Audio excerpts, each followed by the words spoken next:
Our host of Israel State of a Nation podcast. A very good morning to you, Eylon. Hi, Julia. I mean, we've had non-stop conversations about the BBC's coverage of Israel and Gaza in the last couple of years. I have been absolutely appalled. I've spoken to a senior executive about it who absolutely denied there was any problem. And then, of course, we had, shouting of death, death to the IDF, chanting, going out on live BBC iPlayer from Glastonbury. We had that Gaza documentary narrated by the son of a Hamas minister.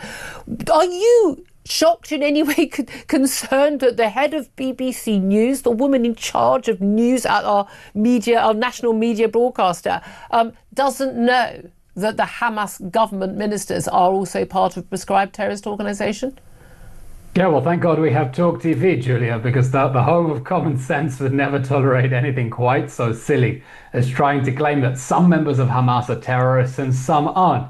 Some are the cuddly kind, some are the nice kind. Exactly, they're the nice cuddly kind. I mean, just imagine trying to say he's not from the Al-Qaeda's terrorist wing, he's an Al-Qaeda diplomat, or actually he's a member of ISIS's professional civil service. Yeah. The whole of Hamas is a terrorist organization. It's not just about whether the British government prescribes Hamas as a terrorist organization. It's a terrorist organization because it is. Because the Gaza regime, the Hamas regime, spent 16 years booby-trapping Gaza to the eyeballs to prepare for war, building that network of military tunnels longer than the London Underground to hide their fighters, not let any civilians in, with the entrances in homes and schools and hospitals and mosques in order to bring on Gaza a destructive war. It's a terrorist group that murdered Israelis at a music festival, and we saw the utter fools at Glastonbury chanting death, death to the IDF. If the Hamas's political wing had marched into that festival, they might have faced death at their hands. A point I remember making at the time, just about how insane it was. And that was about Kneecap, another band that was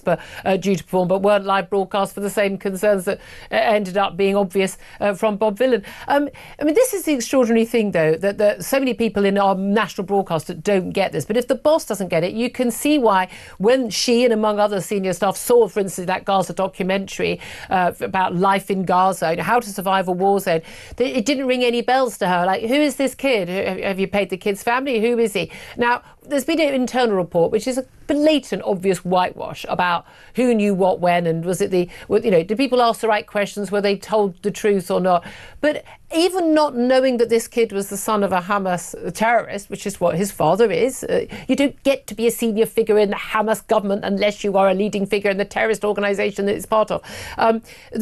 Just watching it looked like a propaganda film anyway. It was really bizarre. And when I watched it, I'm thinking, how would anyone have let this go through who wasn't, frankly, a supporter of Hamas?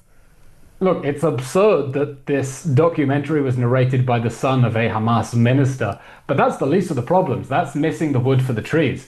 The fact is, what you see from Gaza is what Hamas wants you to see, because there's no such thing as a free press in Gaza. Well, hold on a minute. Organisations like the BBC say constantly, we apply to go, we want to go in, and the IDF won't let us go in.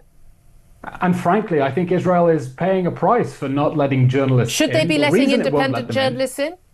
Well, the reason that Israel doesn't let journalists in is fear of exposing troop movements, and certainly fear of terrorists being used as terrorists using the journalists as human shields. It's important that the press have access, but not at the expense of the lives of Israeli soldiers they could be putting at risk. And Israel is paying a price in the international media for that decision to keep Israeli soldiers safe by not risking their troop movements being exposed. They are absolutely using the propaganda war. And again, whenever we've had media following wars in Iraq, Afghanistan, actually largely they've been embedded with troops. And we've seen many journalists go in with the IDF. To Gaza, being allowed to go in briefly.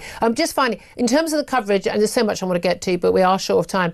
In terms of the coverage, please do, reports day after day after day of IDF soldiers firing on innocent civilians, including children, killing them at humanitarian food stations. We've had a stampede and a crush, which we know, we're told, even that the organisers have said has killed people. How much should we believe about that, given there never seems to be any footage of anything? You hit the point on the head. The only evidence we have is the claim of the Hamas authorities. And the reason and aid agencies, they say it's happening too. Well, except the aid agencies aren't the ones running the Gaza Humanitarian Foundation site. And the American organization that is giving food directly to people who need it and making sure that Hamas can't steal it is saying that Hamas armed agitators in the crowd provoked a stampede, that they murdered GHF workers, that they've put a bounty on American soldiers' heads because Hamas is trying to undermine this new mechanism to get aid directly to the people who need it. Why? Because Hamas wants to intercept the aid, sell it, tax it, and use that money to continue waging the war it started on October 7th, and the war it's still refusing to end. Okay, that's interesting to get that perspective. Eylon Levy, thank you very much indeed. He's a former Israeli government